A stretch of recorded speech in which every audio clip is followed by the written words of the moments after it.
नमस्कार बंधुरा इला रान्नाघर থেকে সকলকে জানাই অনেক অনেক স্বাগত। আমার আজকের রেসিপি ব্রেড রসমালাই বা পাউরুটি রসমালাই।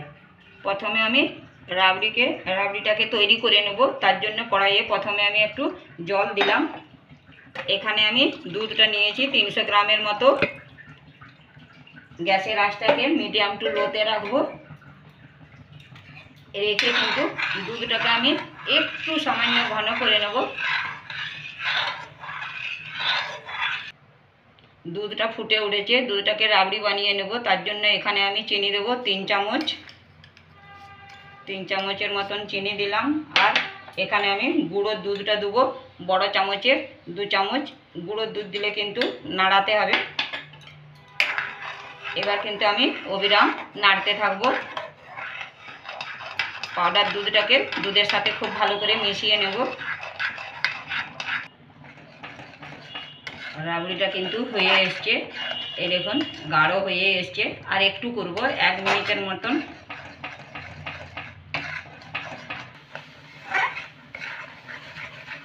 রাবড়িটা কিন্তু তৈরি হয়ে গেল। এবার আমি গ্যাসটা বন্ধ করে দিলাম, ঠান্ডা হতে দেব। প্লেটের মধ্যে ঢেলে নিলাম, ঠান্ডা করে নেব।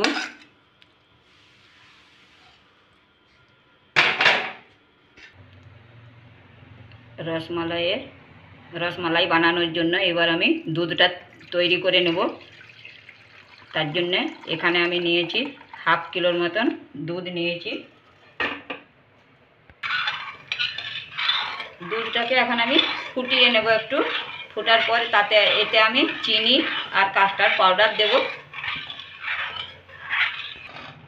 দুধটা ফুটছে, আমি এই সময় চিনিটা দেব। এখানে আমি চিনি নিয়েছি 3 থেকে 4 চামচের মতন নিয়েছি। আপনারা চিনিটা মিষ্টিটা একটু দেখে নেবেন, কারণ রাবড়িটা করেছি তাতেও আমি চিনি দিয়েছি। চিনিটা একটু গুলে নেব।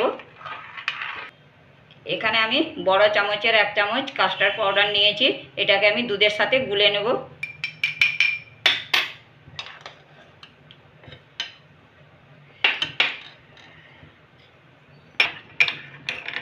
আমি একটু দুধ নিয়ে পাউডারটাকে গুলে নিলাম। কাস্টার্ড পাউডারটাকে এভাবে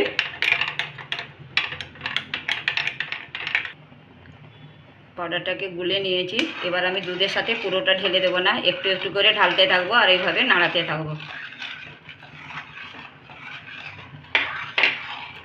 এটা কিন্তু আমি 1 থেকে 2 মিনিটের মতন এই অবিরাম নাড়াতে থাকবো। দুধটা দেখবেন আস্তে আস্তে ঘন হয়ে আসবে। একটু ঘন হয়ে আসলে বন্ধ করে দেবো। আর নিয়েছি এখানে আমি 2টো ছোটো এলাচের দানা নিয়েছি।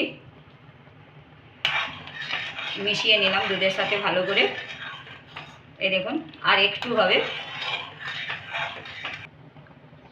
দুধটা কিন্তু তৈরি হয়ে গেছে রসমালাইয়ের। এবার আমি গ্যাসটা বন্ধ করে দিলাম। এখানে আমি এখন 1 থেকে 2 ঘন্টার মতন ঠান্ডা করে নেব। আর আপনারা যদি ফ্রিজে রাখতে চান তো ফ্রিজেও রাখতে পারেন। আমি দুধ আর রাবড়ি দুটোই ঠান্ডা হতে দিয়েছি। ততক্ষণে এই পাশে ব্রেডগুলোকে রেডি করে নেব। এখানে আমি নিয়েছি 6 পিস পাউরুটি নিয়েছি। পাউরুটিগুলোকে আমি গোল করে কেটে নেব। আপনারা বাটি দিয়েও কাটতে পারেন। আমি কিন্তু এখানে গ্লাস দিয়ে কেটে নিচ্ছি। এইভাবে মাঝখানে বসিয়ে গোল করে, এই দেখুন এইভাবে কিন্তু আমি কেটে নেব। একটা এইভাবে কেটে নিয়েছি, আর একটা কেটে নিচ্ছি ওই একইভাবে। এই দেখুন বসিয়ে নেব খুব ভালোভাবে চারপাশে।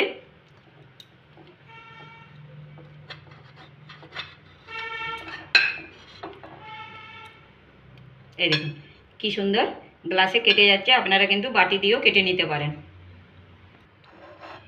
সবগুলো কিন্তু কেটে নিয়েছি। এই দেখুন এইভাবে গোল করে। এবার ব্রেডের উপর রাবড়িটা লাগিয়ে নেব। হাতে এইভাবে নেব। এই দেখুন এইভাবে কিন্তু ঠান্ডা হতে বসে গেছে। এইভাবে পুরো পাউরুটির উপর লাগিয়ে নেব।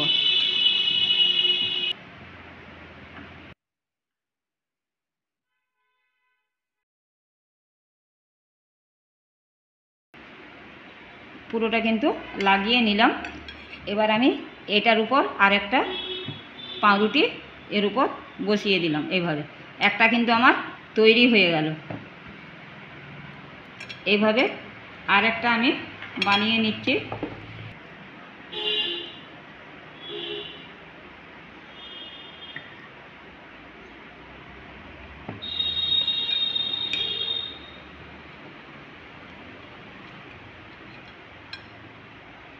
এইভাবে পুরো পাউরুটির উপর কিন্তু রাবড়িটা লাগিয়ে নেব।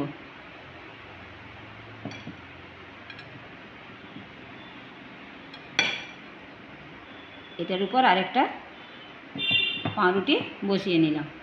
দুটো কিন্তু তৈরি হয়ে গেল। বাকিগুলো আমি এইভাবে করে নেব। আর একটা ব্রেডও বানিয়ে নিয়েছি আমি তিনটেই। এবার আমি উপর থেকে ঠান্ডা ঠান্ডা দুধটা ঢেলে দেবো। এইভাবে কিন্তু দিতে হবে। দুধটা কিন্তু একদম যেন ঠান্ডা হয়ে যায়, ঠান্ডা করে কিন্তু দিতে হবে।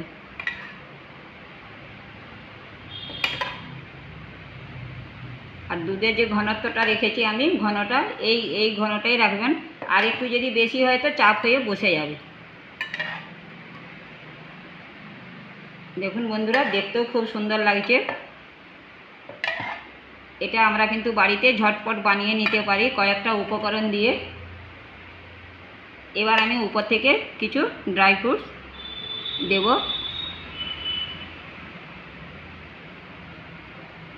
এভাবে আমি দিয়ে দিলাম। তৈরি হয়ে গেল আমার ব্রেড রসমালাই বা পাউরুটির রসমালাই। যারা আমার ভিডিওটি প্রথম থেকে শেষ পর্যন্ত দেখছেন তাদের জন্য আমার অনেক অনেক শুভেচ্ছা ও ভালোবাসা। যারা এখনও পর্যন্ত আমার চ্যানেলটিকে সাবস্ক্রাইব করেননি, চ্যানেলটিকে সাবস্ক্রাইব করে পাশে থাকার অনুরোধ রইল। পাশে যে বেল আইকনটি অন করে রাখুন নতুন রেসিপির নোটিফিকেশান পাওয়ার জন্য। লাইক ও অনেক অনেক করে শেয়ার করুন। আমার এই পাউরুটি রসমালাই রেসিপি কেমন লেগেছে কমেন্ট করে জানাবেন। কমেন্টের মাধ্যমে আমি আপনাদের পরিবারে পৌঁছে যাব। ধন্যবাদ।